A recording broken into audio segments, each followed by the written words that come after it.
Welcome to Grit, the Real Estate Growth Mindset podcast, hosted by Brian Charlesworth, founder of Sisu.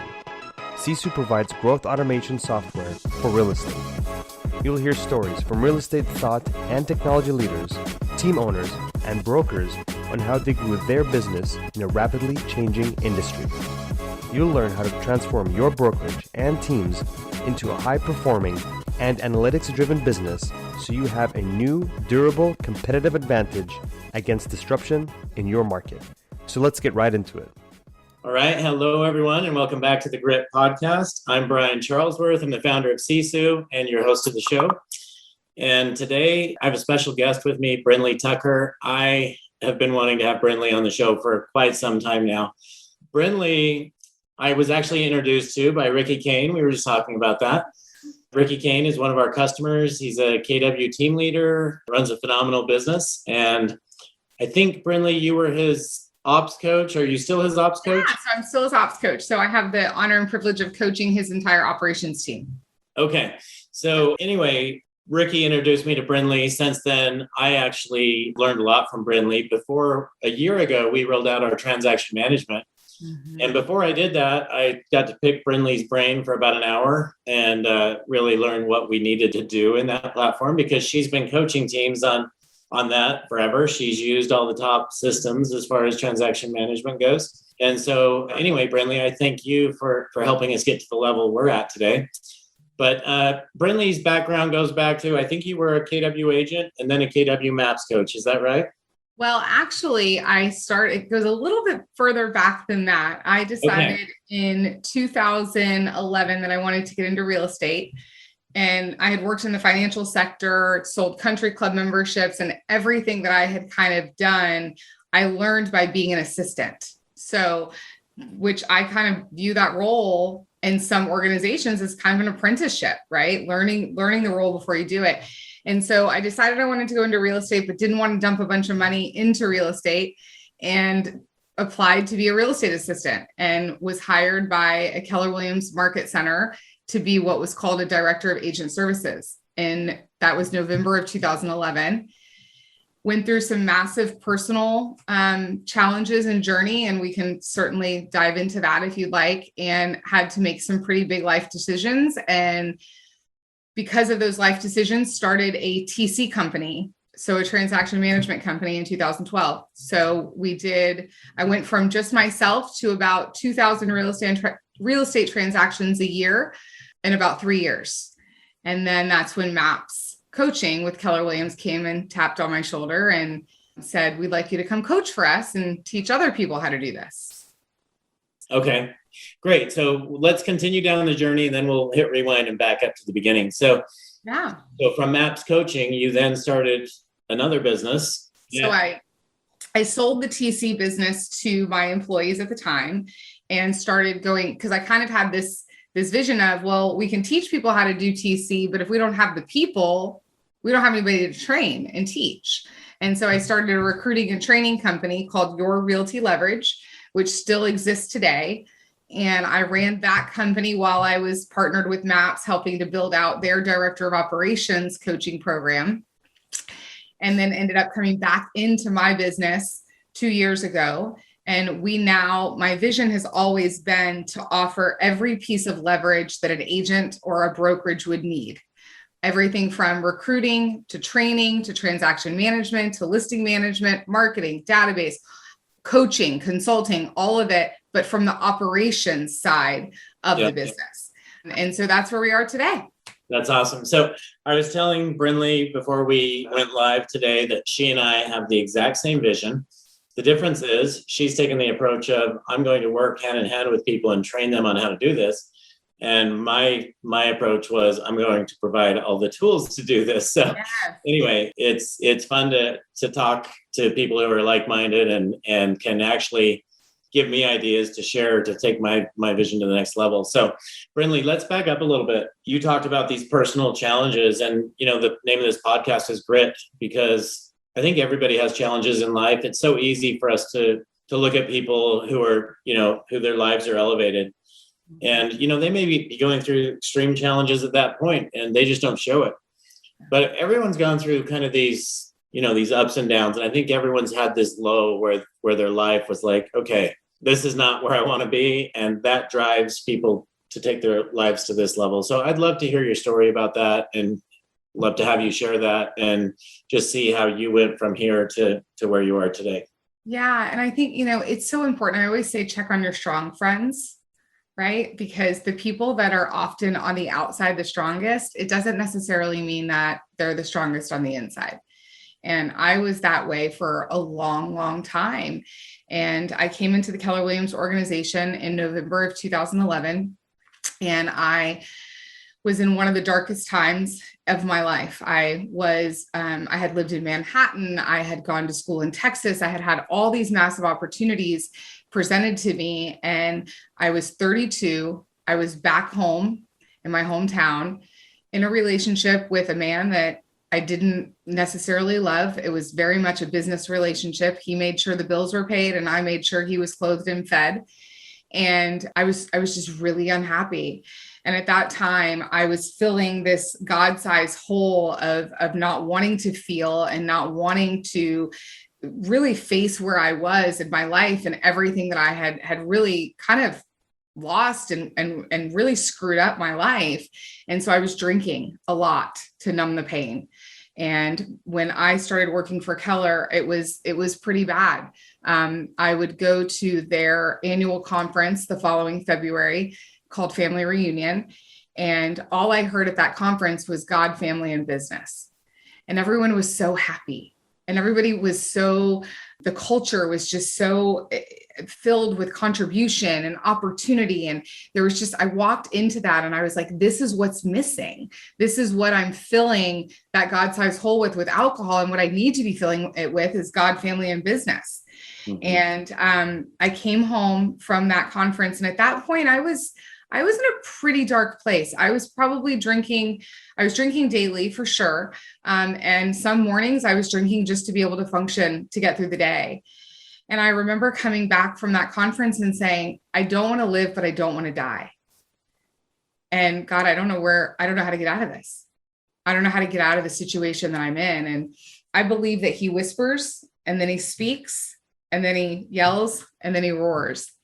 And I say God, and I always say, I don't care who your God is, as long as you don't think it's you, right? It can be the universe, it can be Mother Nature, it can be the doorknob, right? As long as you don't think you're God. And so I don't have any religious meaning or spirituality behind my God. My God is my God, and that's my business. And I believe that is true for everyone.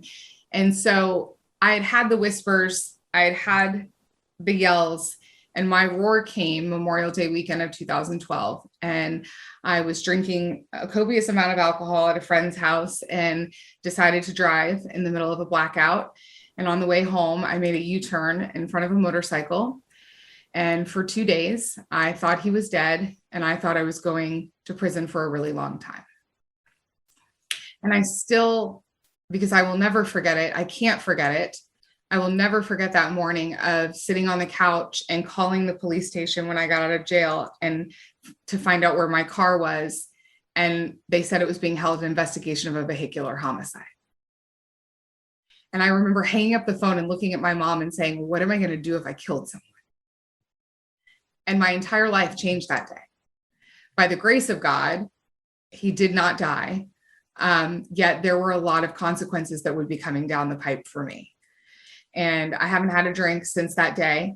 I truly believe that he didn't die because God knew I would be more useful out here than I would be behind bars. And so every day to me is a gift. And if I can make an impact every time I tell my story or speak to one person, then it's worth it. And that has also afforded me, the opportunity, because of the KW culture at that time. My brokerage had to release me, of course, because there was legal implications and with licensure and all of that. And quite honestly, it's the best thing that they ever did for me, because it was the first time in my life that I had to become self-supporting. I had to really own up and say, like, I'm the only one that can change this. And every day is a choice. And that's the thing about grit, right? You don't always want to do it. Most of the time you don't want to do it. You've got to take the action and know the power of choice in your life and being willing to take the action for the choice. And because of the KW culture, some agents took me in and said, we want to help you. We know you want to make some changes. And I started the TC business with a bike and a laptop because I couldn't drive. So I would strap my bike to the back of a Schwinn beach cruiser every morning, and I would bike from brokerage to brokerage. So where were you living at the time? I was here in Florida, in St. Petersburg, Florida. Okay. And I would just bike from agent to agent, just doing work, whatever I could to make money. And that's how I built the TC business. So I say I built the TC business on a bike with a laptop. Yeah, that's an incredible journey. Thank you so much for sharing that. Absolutely. Geez, there's so many things that came to my mind as you were going through that. But the biggest thing is that you got this message. Like you said, it came hard and fast, and you took action. And grit, you talked about it. Grit is not easy, right? If you're out of your comfort zone, you can either choose to not do it and bow down and let life control you, or you can have grit and control life. 100%. So anyway, congratulations on the turnaround. The amazing thing is I've never heard anything but amazing things about you. Oh, and it's just incredible that one experience caused you to completely turn your life around. And I want to congratulate you because there's some addiction with alcohol, right? I mean, the fact that your mind was strong enough that you could just instantly say, I'm done. Well, I mean, almost killing someone will do that, right? Like it has, I always say that it was a blessing and a curse, right? Because obviously that's a really hard thing to deal with and come back from and to have on your record, so to speak. I mean, if you Google me, like you're going to see, right, mugshots and all sorts of things. Yet it was also a blessing because I was done that day, because I knew that if I had a choice again, right, the power of choice, that if I ever drank again, the only thing left for me was that I would die or someone else would die. And if someone else died, I might as well be dead. Right. So for me, it's either death or life, and you get to choose. And, to your point earlier, people look at me now and I just celebrated 9 years in recovery, and, it's a 9-year journey. It didn't happen overnight. And even in the last 2 years, there's been massive growth. And I think to your point, it's so important, in our organization, we do Fail Forward Fridays. So on our stand-up every Friday, everybody has to share their fail forward for the week. And the reason we do that as an organization is we want people to get comfortable being uncomfortable. Because when they're uncomfortable, that's when they're growing. And that is when we're all growing. And if we're all growing, then the organization is growing, the mission is being fulfilled, the vision is being carried out. And that's where the magic happens. Just that one piece of advice would change anybody's business. If you're not doing that today, just do that. We can end the podcast now.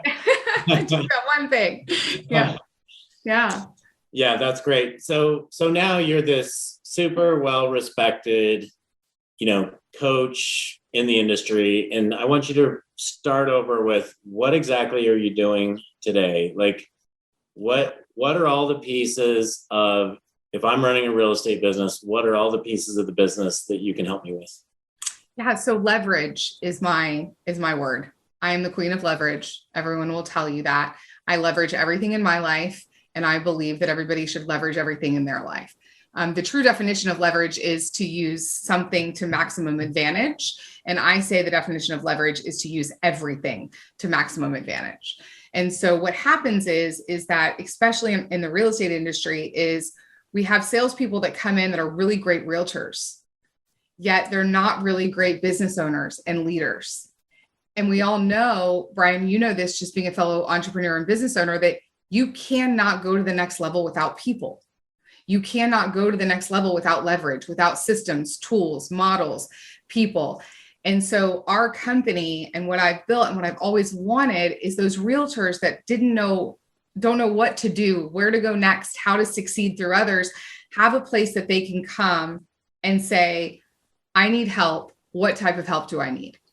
And so we have what we call our leverage services department, which is for that brand new agent that isn't quite ready to hire a full-time assistant, yet they need help.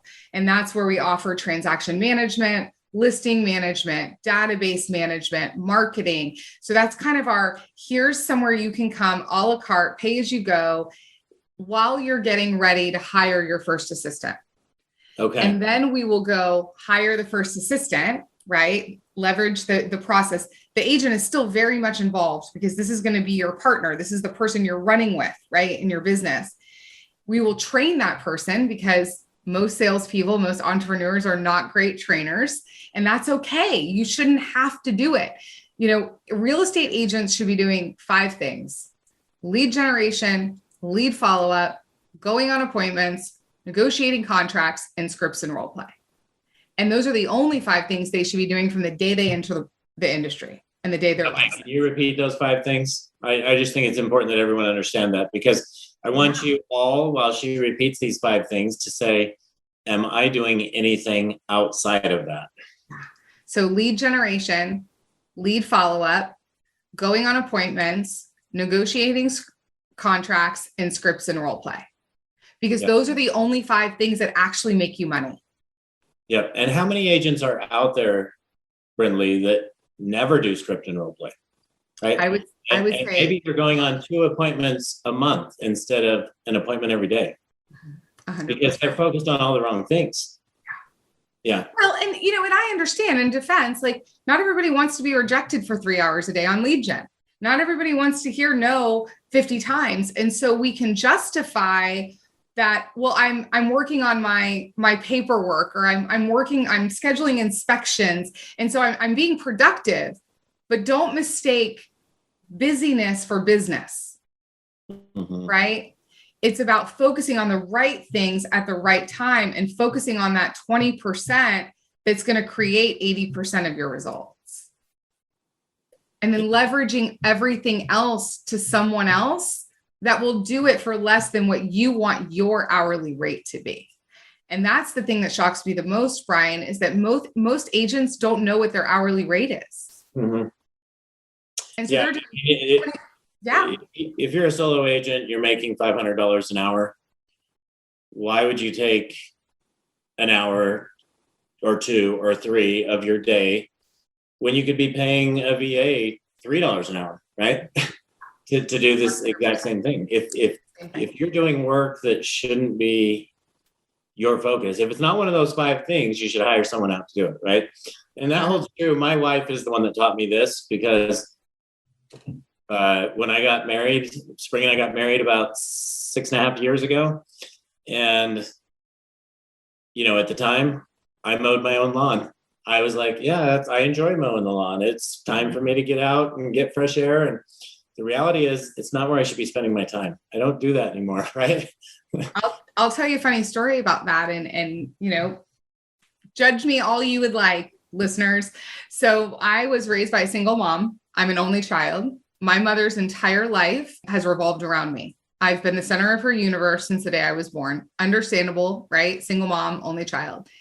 And I fought it for years, Brian. Like, she wants to be my mom all the time. And I'm in my 30s now. And why would I want her to be my mom?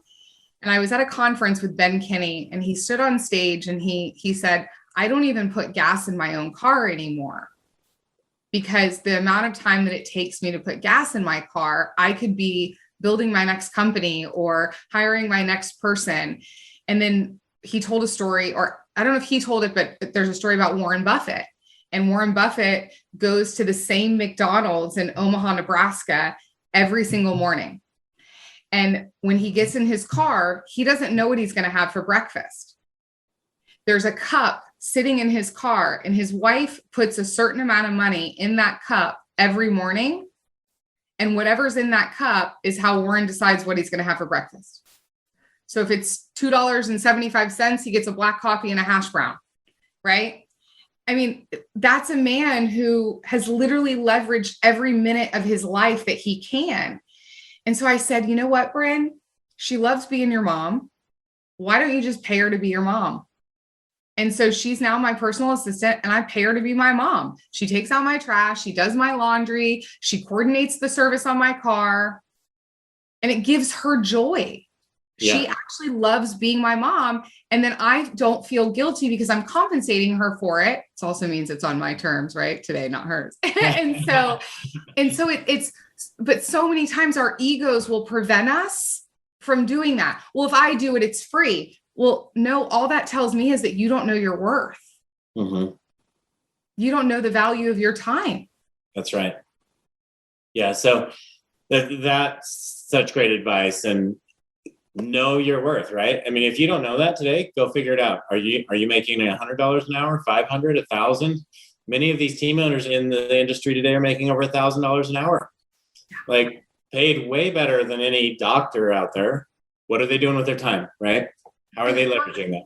Yeah. And on that point, we're making the same amount as attorneys and doctors, but we don't hold to the same professional standards.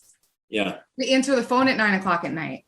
We say how high when our clients say jump, instead of setting up the proper leverage to actually run our businesses like true professionals with standards and expectations, which actually will make us more profitable.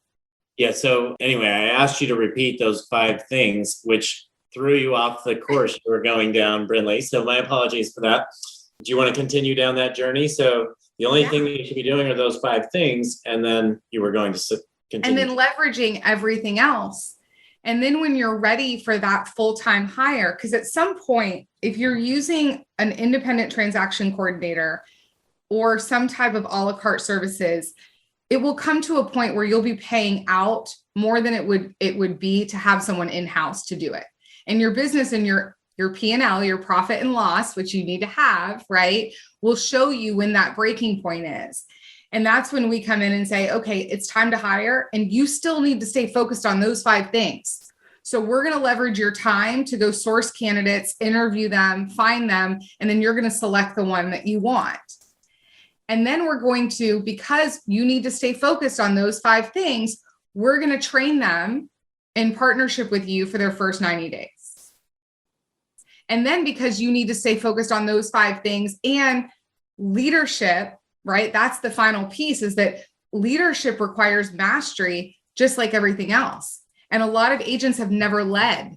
And so then that's when we bring in coaching to help the agent learn how to build in accountability and leadership. And you can leverage some of that accountability like Ricky and Cody Kane have, right?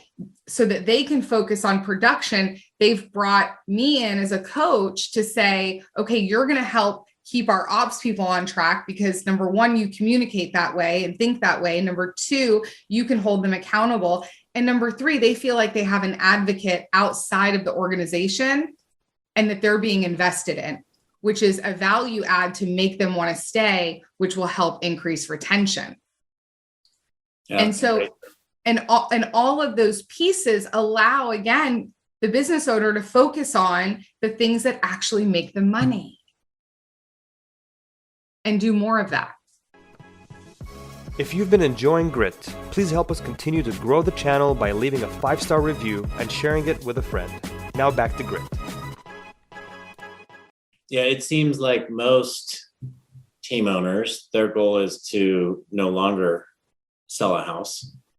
But if you're not and that's great. If you can develop those leadership skills and hold your people accountable and do the things that, that you're best at, that's great. But if being in production, which those are your highest paid transactions or the ones you sell yourself, if that's your thing, why not leverage where you can, right? My 15-year-old told me this story the other day, which I just thought was great, that I had a 15-year-old talking about leverage. He actually told me that if Elon Musk, he read this somewhere, if Elon Musk were to drop $100 bill walking to the restroom when he was filling his car with gas, it would not be worth his time to bend over to pick that up, right? He would be losing money to do that. So anyway, I just thought that was an interesting perspective. And it's a great analogy. It's a great analogy. And, here's a simple mathematical quick equation to figure out your hourly rate is take how much money actually went into your bank account last month, not gross, net, went into your bank account. and divide it by 160, because that's 40 hours a week for 4 weeks. Now, most of you are working more than 40 hours. I'm being conservative for you. But 160 hours is how many hours you would work a month based on a 40-hour work week. Divide that net cash number that went into your bank account by that 160 hours, and that will give you a rough estimate of what your hourly rate is. And then when you say net cash, let's talk about this, because most real estate agents, they have this money going into their bank account, that net cash going in their bank account, and then the reality is they should take 30% and put it in a different bank account for taxes. Which bank account are you talking about? You're talking about the combination of the two? I'm talking about after you take out all of your expenses, your taxes, and how much money you actually get to use for your discretionary income, for you, your future, your retirement, your savings. But no, this is after all of your taxes and expenses, because you're not getting that money, right? So that's really, in actuality, your hourly rate should be based on the amount of money you're actually getting and getting to use to fund your life. Yep. So your net, and I just wanted to clarify what is that net? So, okay. Okay. So now we've gone down that journey of an individual agent and how they can leverage your business to really become, start running a team, have an admin or hire an admin or let you be their admin. And then let's talk about a little bit further down that road. If I'm a team owner today, Brindley, and you're teaching leverage. So if I'm a team owner and I come to you and say, I've got 20 agents, this is what's working in my business, this is what's not, how are you going to approach that? So a couple different ways. I mean, we always look at the client's business and say, okay, where are the gaps? And so that's kind of where our consulting division comes in, because we've partnered with some of the top ops people in the country that can actually come in and look under the hood and see where all your holes and all your gaps are and come up with a plan to help you execute what needs to be fixed, right? And where agents growth is messy. And at every level in your business, your systems are going to start to break. And you have to always be looking ahead and hiring and building systems for growth. You don't hire for what you need right now. You hire for what you need next year. So right now, what we're building in 2021, so the team that you end 2021 with is the team that's going to help you hit 2022 goal. So you need to know what next year's goal is. And by the end of this year, technically October 1st, you should have all of the team members that you need in order to hit that goal. Yeah, it's such great advice. Most people definitely, I believe, hire based on they have some need that they're like, okay, I can't do this anymore, I've got to hire somebody. Versus planning, right? Yeah. Planning for next year. Yeah. And this is where I want to be. I want to move from 300 transactions to 500. How am I going to do that? What are the bodies I need to make sure that happens? What are the skills? Brian, you know better than anyone about systems and at the levels that they will break, and how automation is such a vital part of going further, faster. Yeah, I mean, that's 100% of our company's focus is automating your business, right? And really allowing you to scale that. And to your point, it may be bodies and it may be technology, right? Mm-hmm. I mean, you need both. You need the things that are going to get you to that next level, whatever that is. So, and remembering leverage is using everything to maximum advantage. So it's systems, technology, people, it's all of the pieces. You can't have one and not have the other. And you constantly have to be auditing. So the teams that I coach and work with, we do a systems audit every quarter, right? And we're involving the end user in that. It's not the ops department that's creating it and saying, hey, this is where the system's broken, or this is what the system needs. It's the user. It's involving the end user, the agent, bringing in the team leaders to say what's working, what's not working from your end. Yeah. So many people and organizations, the ops team or the operations division builds the system. And by the time it rolls out to the end user, you're having to go back and almost rebuild 3/4 of the program instead of bringing the end user into the development phase. Yeah, I remember speaking with you the first time, Brindley, and you told me so much. I think I took about 5 to 10 pages of notes, but we built our transaction management afterwards. And the kind of the missing piece that we've had a lot of people asking for the last year, we just rolled out 2 weeks ago, and I'm sure, we're always going to be innovating and adding to, but the biggest request was, I want to have email templates, right? I mean, here's the thing. If somebody goes under contract, every single person listening to this, when somebody goes under contract, if you're a good agent or a good team leader, you have somebody sending out, congratulations, we're under contract. And that letter goes out with all the details, with the documents to your agent, to the agent on the other side of the transaction, goes out to your mortgage company, it goes out to your title company. That's a time consuming thing. I don't know how long it takes. I would guess 30 minutes per transaction at least. Yeah. So anyway, we just rolled out a few weeks ago with our last release, email templates, which now that can be automated. You don't have to do that every time. It can be done for you, right? That's just one of those pieces of leverage. So I just wanted to bring that up because I think it's just an example of something you can take off your plate that you don't have to do every day that's redundant, right? Well, and here's the thing I'll say. If you're listening and your head is spinning and your eyes are crossed because you're like, this system stuff and all this ops stuff, like it makes me want to cringe. That's okay.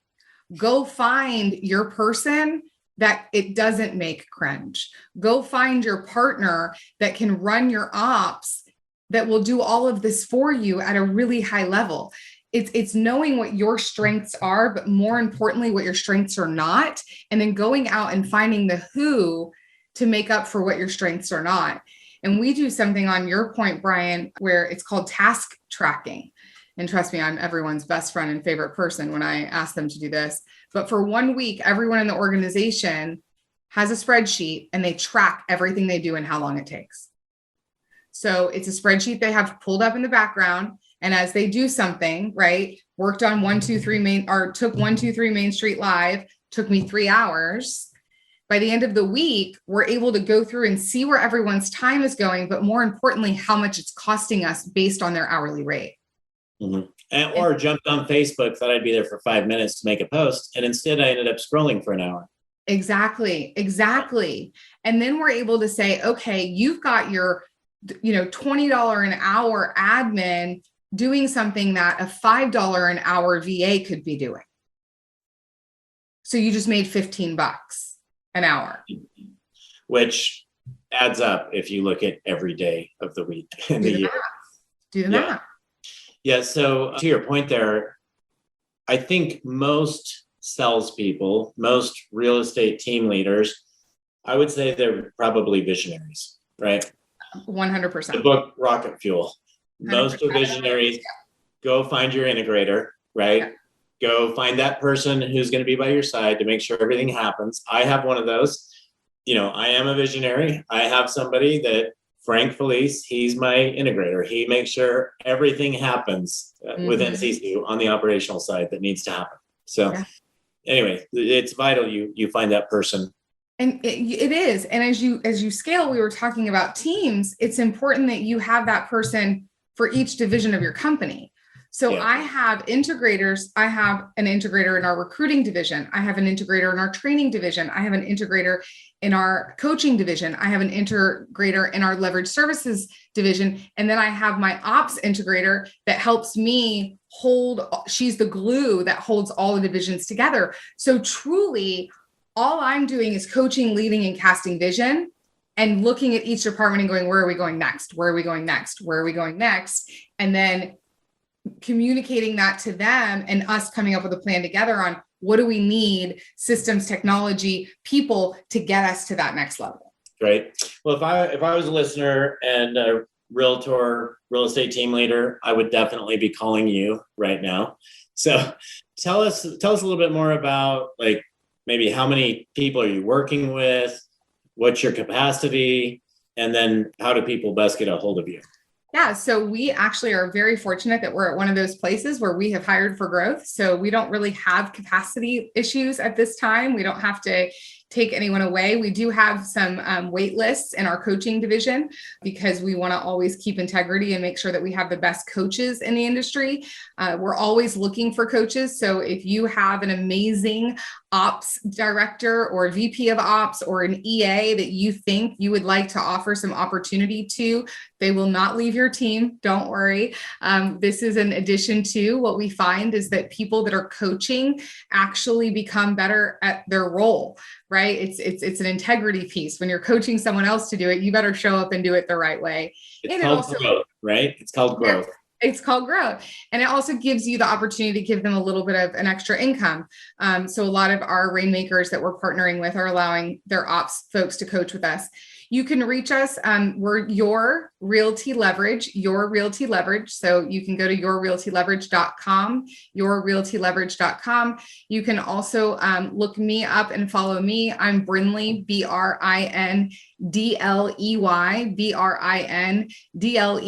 Tucker, Tucker. And you can reach me directly at 727-512-9098, 727-512-9098. Okay, Brindley. So usually I would ask that at the very end, but I wanted people, while they were focused on that, I just want to learn a little bit more about your personal life. Like, what kind of stuff do you like to do in your personal time? You know, it's interesting. When you love what you do, it doesn't feel like work. And I'm a tinker like you, Brian. So I have some mentors that we joke that like, we seem so social on the outside, but on the weekend, we're usually in our beds with a laptop and, playing with some type of technology or pipeline or screwing with it. So a lot of that. I also, I love to play golf and I love to spend time with my friends and family. I think, for a lot of years, everyone was like, you need a hobby. And I'm like, why? Why do I need a hobby? If I'm truly content and happy with who I am on the inside and I get joy from what I'm doing, who defines hobby? What is golf the only hobby? Is knitting the only hobby? Because I'm probably not going to do that all the time every weekend, right? I truly I'm working on a book. I'm working on a podcast. I'm delivering my first keynote speech in August, because that's really where I want to make the biggest impact, is using my personal story to help others. And so that's where I get my joy and my energy. And I tell people that because I do believe that as a society, we put a lot of pressure on people to fit in this box, and that self-care has to look a certain way. And really, self-care is you taking care of you in whatever way is going to take care of you. Now, I love my manis and my pedis and my massages. Don't get me wrong, right? I think it's important, but I've been on a massive physical health journey in the last year. I've lost close to 45 pounds. I am exercising. I'm working with a nutritionist. And that was the final piece for me. I had to get right spiritually. Then I had to get right mentally. And then now the final piece, the final pillar, is physically. And when those three pieces of your life are those wheels are spinning and you're at your highest level and you're getting uncomfortable in those, and you're constantly raising your lid in those three areas, that's when magic starts to happen. I truly believe that's when true inner happiness starts to happen. You feel strong spiritually, you feel strong mentally, you feel strong physically, and then the world just opens up because you attract what you are. In business and personal. And, I have a thing that I say, it's expensive to be healthy and it's expensive to be sick. You get to decide, again, power of choice, where you want to invest. Yes. Well said. So Brindley, I know you're huge in growth. I mean, you talked about these mentors, you talk about podcasts, books, you're in Clubhouse managing things, everyone coming in and brainstorming. For you, like, what is your number one source of growth? And a lot of times I'll ask, what is your book or what is your podcast or that you go to? But I'm not asking it on that limited basis for you, because I know you do so much more. So there's a couple things. I definitely, podcasts are my number one. And typically what I say to people when they ask me what book they should read, I say, what's your biggest challenge? What's the biggest challenge that you're having personally? What's the biggest challenge that you're having professionally? And then I'll recommend books based on that challenge. I think a lot of times we read books because we see 25 people posted on Facebook that it's the next best book. And so we run to that book, yet it isn't necessarily the best book for us at that time. Right now, we are highly focused on scaling. And so I'm reading Scale again for the second time, and I'm listening to Masters of Scale, which is the podcast by the co-founder of LinkedIn. And he interviews great podcast, and he interviews a lot of people. I'm also on a wealth journey this year. So I decided at 40 to set a goal for every year on my birthday. My 40th birthday, I set a goal to lose 40 pounds. My 41st was just in April. And this is about getting my personal wealth journey and learning about wealth, because I had this big aha that I can make all the money in the world, but I spend it all because I don't know what to do with it. And I beat myself up for a long time. And I just had this aha one day that you just don't know what to do with it because you've never studied it. And so this year is really about studying wealth and how people are accumulating wealth at a high level. So I'm talking to a lot of mentors about that. I'm reading Tax-Free Wealth by Tom Wheelwright to kind of get my head around that. So again, it should be about where do you want to grow and what does your focus want to be? And it should be focused. What happens is we choose 100 things that we want to change all at once, and we wake up in a year and nothing changed. Yeah. Instead of finding one or two things that this is going to be my focus for this long, and that's all I'm going to focus on, no distractions. And that's when change truly starts to happen. Yes. Blitzscaling is a book you may want to look at as well. You said so much there, just great stuff, but make sure, what's the best book? Most people say this is the best book, changed my life. Well, at what point were you at when you read that so that it did change your life? Mm-hmm. Because we're all at a different place in our life and we all need different things. And I love that you're focused right now on, hey, I want to create wealth. Mm-hmm. What are the best ways I can do that now? I'm making this money. How do I create wealth now so I'm not spending everything? Exactly. Yeah. You know, there's a Secrets of a Millionaire Mind is a great book, and it talks about the and also The Psychology of Money is another great book. And it talks about the psychology of the way that we view money was not chosen by us. It was chosen by the way we were raised, right? The way that we were taught money and our circumstances and our experiences. And when I was able to say, my mother taught me how to live poor better than she taught me how to live rich. You give me, $1,000 and I'll stretch that out for 3 months. You give me 10,000 and it'll be gone in a day. Right. And so I had to learn how to reverse my psychology around money and the way that I viewed money in order to start saving it. One of my mentors, Nikki Ubaldini, said to me once, when you learn to respect money, you get to keep it. Right. Mm-hmm. It respects you. Okay. And so I think it's just, we could do a whole nother podcast on wealth and money and the psychology of money. I think the most important thing is that whatever it is you want to change in your life, that you make a commitment, you find the tools, the resources, and the mentors that you need, and focus on it long enough until you see the change.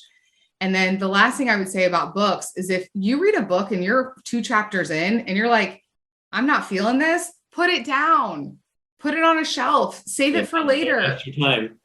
Don't feel compelled to finish the book. I mean, I can't tell you how many unfinished books are around my house that I've picked up later when I was at that right time, Brian, like you said, and I go, oh yeah, I remember that book. And I picked it up and I read the whole thing in 2 days because it actually was something that was applicable to where I was in my life at that time. Yes. All right. My last question for you. Yeah. Where's your favorite place to go? Like what is that place that just feeds your soul? Bellingham, Washington. And I'm headed there on July 19th. It's just a magical place. It's a place that I visited because of my dear friends, Jolene Snell and Ben Kenny. And I fell in love with it. And I've spent my last 2 summers up there, and I'm going up for a part of this summer. And it's just completely different from where I live. And it's quiet and it's peaceful and it's the mountains, and it's just a really magical place. Well, you live right here, and it's up here on the other end of I mean, you can't get any further away at all. Yeah, that's awesome. Good. Well, again, yourrealtyleverage.com is the website. Brindley, it's been amazing spending this time with you. Every time I talk to you, I learn from you, and that's why I love to talk to you, and that's why I'm grateful I had you on the show today. Anyway, thanks so much for joining. Everybody, check out her website. I mean, she is the boss in this industry as far as ops goes. So make sure you check that out. And Brindley, thanks again for being on the show. Absolutely. Thanks, guys. And thank you for having me, Brian. It's an honor and a privilege. Yeah, my pleasure. Thank you for joining us on our podcast. If you have an interest in a free 7-day trial of Sisu, go to sisu.co, sisu.co. Make sure that you use the coupon code GRIT, that's GRIT, to waive all your setup fees and receive a 10% discount on your subscription.